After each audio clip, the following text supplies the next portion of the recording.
Third year में एक subject है Indian tradition culture and society, उस पर मैं आप लोग के लिए वीडियोस बना रही हूँ।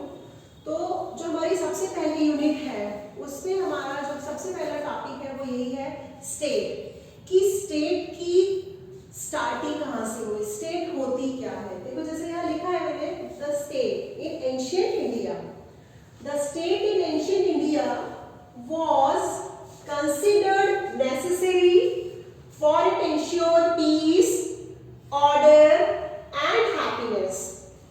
It was a social organization with political power. Means state का मतलब क्या, स्टेट की शुरुआत कैसे हुई, कैसे माना गया, क्या थ्योरी रही, ये सब हमारा स्टार्टिंग का टॉपिक है।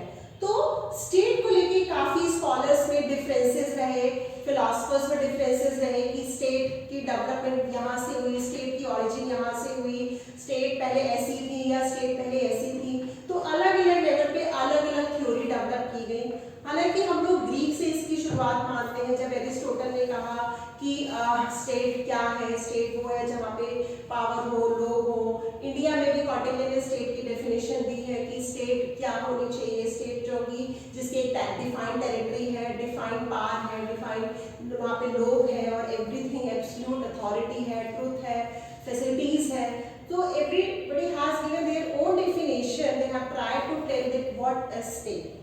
But now we are going to study next हमारा है theory of state, कि चार थ्योरी आपके सिलेबस में है और जो कि है हमारी फोर्थ थ्योरी, डिवाइन थ्योरी, जो कि लिखा हुआ है आपके mystical theory. So don't get confuse, this mystical theory is divine theory, contract theory, evolution theory. Again you see four theories कौन सी है, फोर थ्योरी कौन सी है, fourth theory, divine theory, contract theory, evolution theory. अब चारों theories के अपने अपने वो है कि स्टेट की ओरिजिन ऐसे हुई, पहले स्टेट ऐसे थी। तो सब जगह डिफरेंसेस है। कुछ लोगों ने कहा कि fourth theory is the origin of the state, कि फोर्थ थ्योरी से ही स्टेट की ओरिजिन हुई। अब फोर्थ थ्योरी क्या है, देखो, the original state of nature is imagined to be one of the total anarchy in which mind was right. Force से जैसे मतलब ही समझ में आ रहे हैं, फोर्स यानी जिसकी लाची उसकी भैंस, जिसके पास ताकत है उसका ही उस चीज पे अधिकार है। तो हमेशा से हम जैसे कहते हैं कि bigger fish swallow the smaller fish. तो जब ट्राइब्स होने लगी, जब लोग एक दूसरे पर फाइट करने लगे, लड़ाई झगड़े होने लगे, तो अपने प्रोटेक्शन के लिए लोगों ने लड़ाई झगड़ा शुरू किया, वॉर शुरू करी और they developed weapons, they developed the art of war and slowly this theory developed. तो जैसे यहाँ पे लिखा है मैंने, when tribes started fight, है ना, जब tribes ने fight start की, they developed art of warfare and acquired territory through force. तो फोर्स थ्योरी की जो ओवरऑल, जो आप एक शॉर्ट में अंडरस्टैंड कर सकते हैं, इसका मीनिंग यही है कि लोग अपने आप को प्रोटेक्ट करने के लिए, वीक लोग, जो वीकर लोग थे, अपने आप को प्रोटेक्ट करने के लिए they have developed this theory, means they started to protect themselves through force। क्योंकि तो उन्होंने जब फोर्स से अपने आप को प्रोटेक्ट करना शुरू किया और वहां से वॉर और ये सब स्टार्ट हुआ, तो उनको फिर ग्रुप की भी जरूरत पड़ी, क्योंकि एक सिंगल मैन नहीं फाइट कर सकता था। तो फोर्स थ्योरी का डेवलपमेंट हुआ। तो इस तरीके से you can understand in brief कि फोर्स थ्योरी क्या है।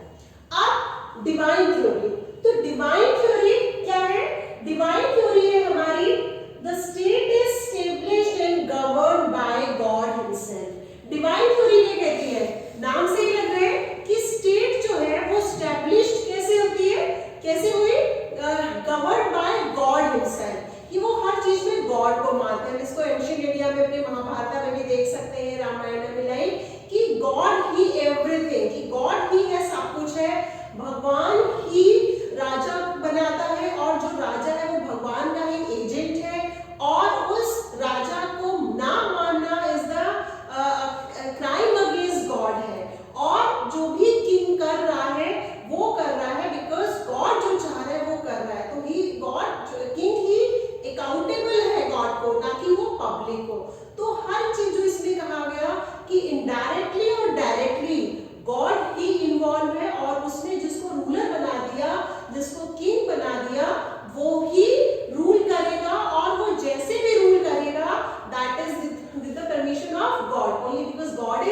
God is warning, what God wants, that king is doing.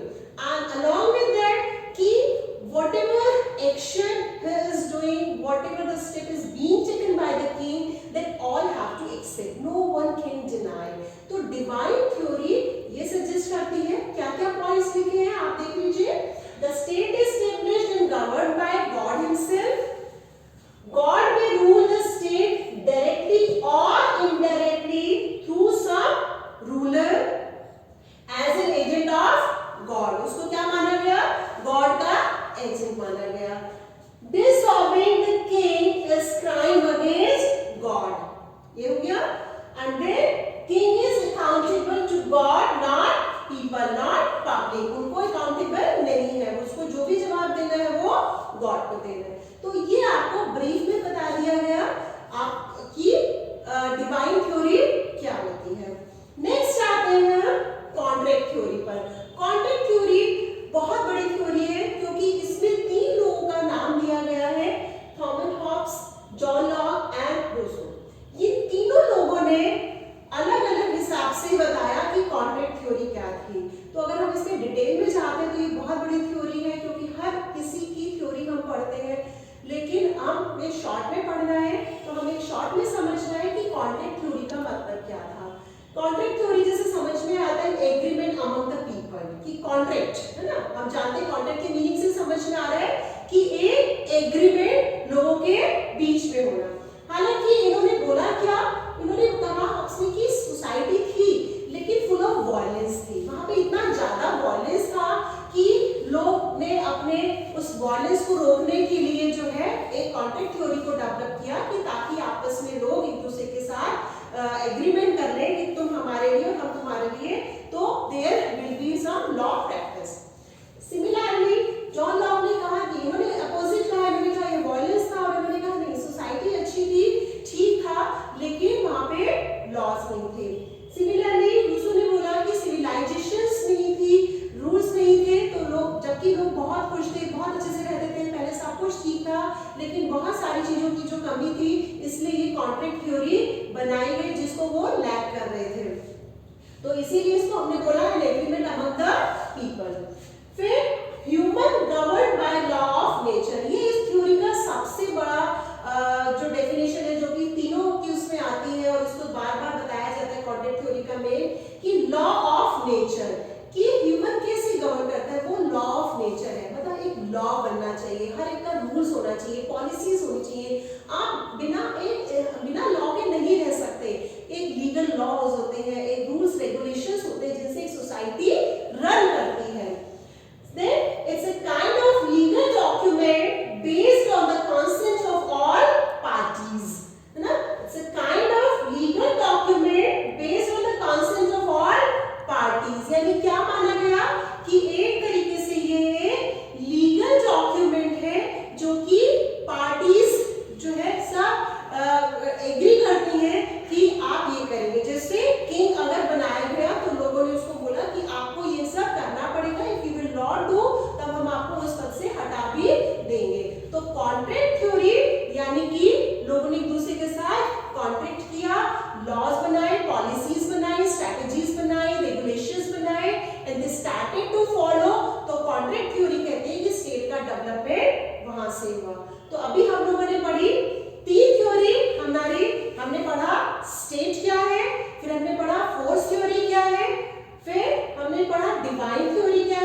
State में डेवलप किया। तो हम लोग इवोल्यूशन थ्योरी में सबसे ज्यादा जो पॉइंट्स दे सकते हैं, इसको हम 6 इसमें मान सकते हैं। सबसे पहला आया इसमें किंगशिप। किंगशिप क्या कहते हैं? किंगशिप के अकॉर्डिंग कि क्लैन क्या होता है? वंश होते हैं। जैसे जैसे परिवार होने लगे, परिवार बढ़ने लगे, फैमिली बढ़ने लगी, तो उनके एक ग्रुप्स बनने लगे। उनको जरूरत पड़ी कि अब हमारा जब वंश बढ़ रहा है, परिवार बढ़ रहा है, सोसाइटी बढ़ रही है, तो उसके अकॉर्डिंग उन्होंने कुछ नियम्स बनाने शुरू किए कि परिवार कैसे रहेगा, किसका क्या रोल होगा, कौन किस जिम्मेदारी को निभाएगा। तो किंगशिप की वजह से वहां पर इवोल्यूशन हुआ धीरे धीरे, फैमिली जैसे क्लैन सिस्टम होता गया और थ्योरी डेवलप होती गई। दूसरा पॉइंट ये क्या देते हैं? रिलीजन। कि रिलीजन भी एक क्योंकि रिलीजन से लोगों ने एक ट्रूथ की प्रैक्टिस करनी चाहिए, ऑनेस्टी की प्रैक्टिस करनी चाहिए, कि कुछ हम चीजों को माने जिसके लिए हम रियलिटी में और रहे, मतलब हम लोग क्या कहते हैं, किसी भगवान को माने, किसी धर्म को माने, ताकि सब लोग भगवान का सब पे विश्वास बना रहे और सब सेफ रहे, सबका एक दूसरे पर एक तरीके से ट्रस्ट हो। तो धीरे धीरे रिलीजन की वजह से भी इवोल्यूशन हुआ। और क्या इसमें हम कहते हैं कि डिफेंस, कि डिफेंस भी एक बहुत बड़ा रीजन है इवोल्यूशन का, और इवोल्यूशन थ्योरी डेवलप हुई। क्योंकि इवोल्यूशन थ्योरी का मतलब भी यही है कि वो धीरे धीरे हिस्ट्री में जैसे जैसे डेवलपमेंट होता गया, जैसे जैसे चेंजेस आते गए, जैसे जैसे चीजें होती गई, स्टेट डेवलप हो गई। अब डिफेंस यानी लोगों को जरूरत पड़ी, डिफेंस की भी जरूरत पड़ी। जब परिवार बढ़ने लगे, लोग बढ़ने लगे, पॉपुलेशन बढ़ने लगी, ग्रुप्स बढ़ने लगे, तो लोगों को रक्षा की जरूरत पड़ी। अब उसके लिए भी उन्होंने फिर कुछ नियम्स बनाए, कुछ लोगों को वो काम दिया गया, कुछ ड्यूटीज सौंपी गई, तो इवोल्यूशन थ्योरी का जन्म हुआ। और इसमें हम क्या कहते हैं? प्रॉपर्टी हुई। और इसमें हम क्या कहते हैं? प्रॉपर्टी हुई। यानी प्रॉपर्टी, जब फैमिली सिस्टम बढ़ा और लोगों के पास लोगों ने काम करना स्टार्ट किया, तो they also made weapons and collected properties. उनके घर, उनके पास एनिमल्स, बहुत सारी चीजें जब उनके पास होनी शुरू हुई, तो उसके लिए भी उनको सेफ्टी चाहिए थी, उसके लिए भी उनको एक सिस्टम चाहिए था कि कौन किस रोल को परफॉर्म करेगा, किस तरीके से उसको हैंडल किया जाएगा। तो उन सब के लिए कुछ लॉज बनाए गए, तब इवोल्यूशन हुआ और इवोल्यूशन थ्योरी का जन्म हुआ। और इसमें हम क्या कह सकते हैं? फोर्स, कि किस तरीके से फोर्स जब धीरे धीरे ट्राइब्स बढ़ने लगी, एक लोग एक जगह पर रहने लगे और वहाँ पर उन्होंने अपने प्रॉपर्टी और हर चीज के लिए अपना मतलब सब चीजों को कलेक्ट किया, तो युद्ध होने लगे, लोग एक दूसरे पर अटैक करने लगे, लड़ाई झगड़े होने लगे। तो फोर्स भी एक बहुत बड़ा रीजन है हमारी इवोल्यूशन जो थ्योरी को डेवलप करता है, क्रिएट करता है। तो इसलिए भी माना गया कि इवोल्यूशन हुआ। तो यानी इवोल्यूशन थ्योरी इंटायरली बिलीव करती है कि बहुत सारे रीजंस थे, नॉट ओनली वन रीजन, कि जैसे हमने पहले की थ्योरी में पढ़ा कि स्टेट रीजन था, और क्या कहते हैं, पहले हमने पढ़ा कि फोर्स था, डिवाइन था और कॉन्फ्लिक्ट था। नहीं, इवोल्यूशन थ्योरी कहती है कि बहुत सारे रीजंस थे। हमारा धर्म था, हमारे क्या कहते हैं डिफेंस थी, हमारी प्रॉपर्टी थी और हमारी फोर्स थी, और मेन क्या? Kingship, family system. जब फैमिली सिस्टम हुआ तो धीरे धीरे सब चीजें क्रिएट हुई और अपने आप एक स्टेट का डेवलपमेंट हुआ। तो मुझे लगता है सभी स्टूडेंट्स को ये टॉपिक बहुत अच्छे से क्लियर हुआ होगा। मैंने बहुत शॉर्ट में आप लोग के लिए बताया है कि स्टेट क्या थी और हमारी 4 थ्योरी क्या क्या थी। अगर आपको लगता है कि बहुत शॉर्ट में मैंने बताया, तो you can write in the comment box. In the next lecture I can repeat more in more details, and in every lecture I will be telling you all the topics of